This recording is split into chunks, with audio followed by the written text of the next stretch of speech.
out in the audience and you start seeing people that you recognize.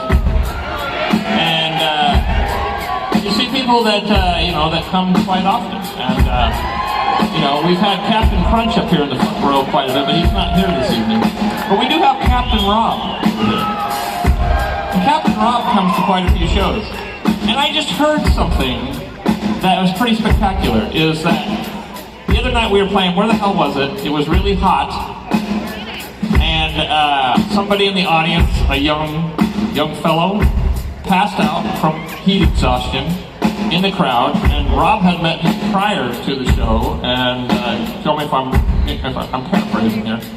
He met him prior to the show, and the kid had come to the show by himself, and he had heat exhaustion, he passed out, and he woke up and he didn't quite know what he ended up taking him to the hospital. Well, Rob had only met him that night, and Rob went down and actually visited him in the hospital to make sure he was okay. So I'm giving you one of these. Captain Rob, see that right there? That's a big old thumbs up. That's called looking out. That's a very kind thing for you to have done. So because of that, our good friend Larry Lur Lalonde, who is the godfather of death metal,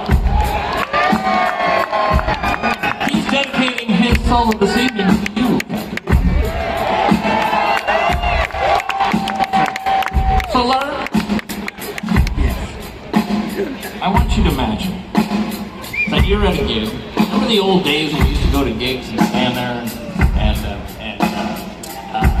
it'd be so sweaty and there'd be this sea of people pushing up against the rail like Ozzy, Wizard of Oz era, and you feel like you're going to just pass out and die, and you hope you don't succumb. So look, I want you to imagine that this is back in those days. You're in the front, the young fellow was, heat exhaustion, you pass out, you're on the ground, and you look up, and there's Captain Rob. That's right. You think you can express that with your 6-string hunk of furniture this evening? Yeah, let me get this.